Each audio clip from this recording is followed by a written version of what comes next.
Here we are in the IBISWorld benchmarking exercise file. The purpose of this exercise is to give you an idea of how a commercial banker or a credit analyst might use IBISWorld's key statistics and their industry data to benchmark their borrower against. Let's move into the next tab and expand these sections. Here we have an example corporation, ABC Corp, that exists within the consumer electronic stores industry. And down here we have all of their financial statements. So we have the income statement, balance sheet, and the cash flow statement. At the top, we've selected some key ratios to look at, which paint a picture of how well the company is performing. Let's start with putting in the days in the period, which we'll need to calculate the receivable days, the inventory days, and the payable days.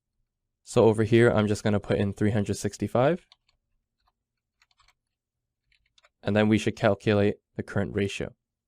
For the current ratio, that's current assets divided by current liabilities. And we get 1.3.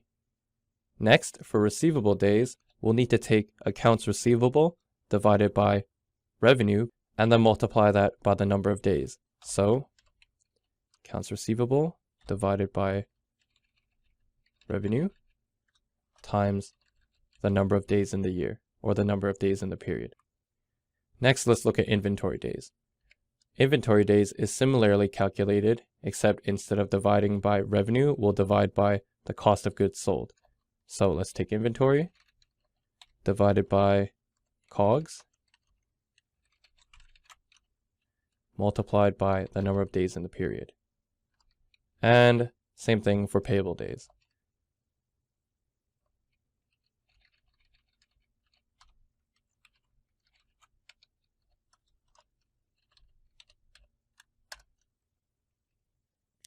Next, we'll look at an interest coverage ratio. So over here, we're going to take EBIT and divide that by the interest expense that they pay. Next, we have a leverage ratio with debt to net worth. So that would be their total interest-bearing debt. So over here, we have long-term debt divided by total assets minus total liabilities minus intangible assets. So that would be goodwill in this case. And we have 1.2. Next, we have total asset turnover. So let's take revenue and divide that by total assets. And then we have the percent revenue change. So for the first year that we're looking at, which is 2019, since we don't have 2018's revenue, this will be not available, but we can carry these all over to the right with Control R and change percent revenue to be the 2020 revenue divided by 2019 revenue minus 1. And then let's change this to a percentage. And you'll see that we have 1.76% change in total revenue. Let's compare this to IBISWorld's data. Again, we're going to be taking this from the key statistics section from the IBISWorld industry report. As you can see over here, we have all of the data that is necessary to benchmark against, but specifically, we're going to be looking at some of the industry financial ratios here in this section. And since we're only looking at 2019 and 2020, we'll be taking it from these columns. And since ABC Corp, based on their revenue, which is around 31 million, they are considered a medium corporation. So we'll also be looking at the ratios for a medium-sized corporation here within this industry as well. One thing to note with the industry data is to look at the bottom of all of this data over here, where you can see maximum number of statements used. This row shows how many companies submitted their financial statements to IBISWorld. So knowing how many companies were evaluated overall, as well as by company size, will help an analyst know how reliable the benchmark data is. In the case of consumer electronics, there were 320 companies in 2019 and 216 in 2020. Of the 216 companies in 2020, 104 were from small-sized companies, 70 were from mid-sized companies, and 42 were from large-sized companies. So for this industry, it would appear that there is a statistically relevant sample size for comparative analysis in this case. Here, let's start populating some of the data from the IBISWorld industry report. So, comparing the current ratio of ABC Corp, which is 1.3, to the industry norms in 2019 and 2020 of 1.6, and to medium companies in 2020, which is 1.5, we can see that ABC Corp's current ratio is actually lower than the industry average and somewhat lower than that of medium-sized companies, although it is more in line with those companies. It indicates that they are carrying more current liabilities, and this plays out when we consider their payable days compared to others, which we'll get to in a moment. However, a current ratio of 1.3 is fairly good and still within our expectations for the industry. Next, let's populate receivable days.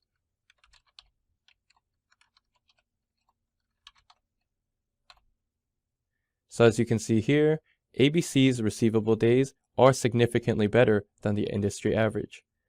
That means that this company probably has better receivable collection than its competitors.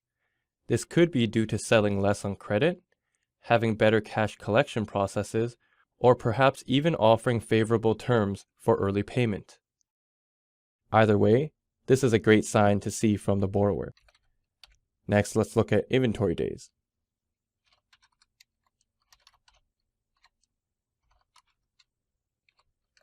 Here, we can see that ABC is also doing better than the industry and is relatively in line with similarly sized competitors, sitting at 56.2 for inventory days compared to the medium-sized company's average of 57.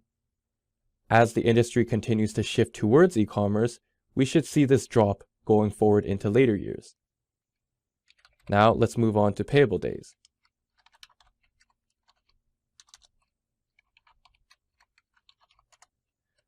So this one is a bit of an anomaly. ABC's accounts payable days are much higher than industry norms. Perhaps they have some special contracts or terms with their suppliers. While higher payable days is a positive from the perspective of their cash conversion cycle, this is likely something we'll need to inquire about as it is so far from the industry norm. Is ABC paying their suppliers late? Are they not taking advantage of discounts for paying their invoices by certain dates? We'll need to look into this. Next, let's look at an interest coverage ratio. So over here we have EBIT over interest.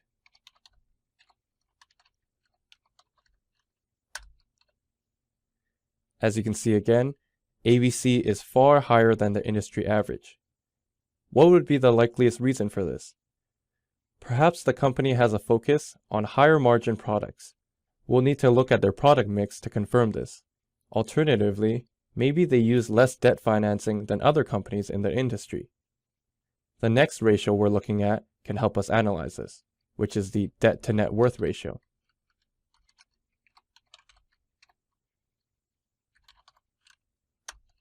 Compared to the industry average, ABC's debt to net worth is much better than the industry, sitting at 1.2 in 2019 and 1.1 in 2020, whereas the industry had a debt to net worth ratio of 2, 2.5, and medium-sized companies had a debt to net worth ratio in 2020 of 2.7.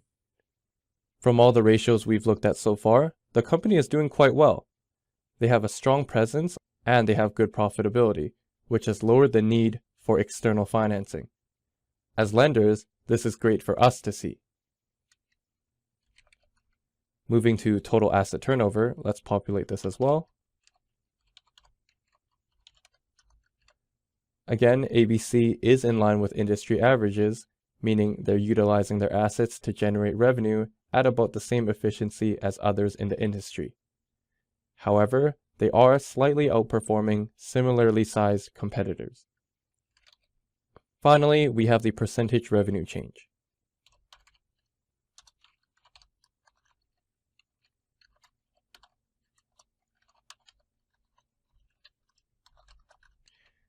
Again, all of the data we've taken over here for these benchmarks were taken directly from the key statistics section in IBISWorld.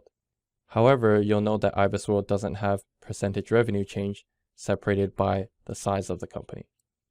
Going back to our model, you'll note that the industry average for revenue percentage change has actually shown year-over-year declines, decreasing by 4.9% in 2019 and 18.1% in 2020. Despite this, ABC has somehow managed to stay at a slight growth position, which is really great for us to see. So going through this model so far, by calculating the key ratios and then comparing them to IBISWorld's benchmarks that were available through the key statistics section of their report, we've managed to uncover a lot of insights about ABC Corp that we wouldn't have been able to without going through this exercise.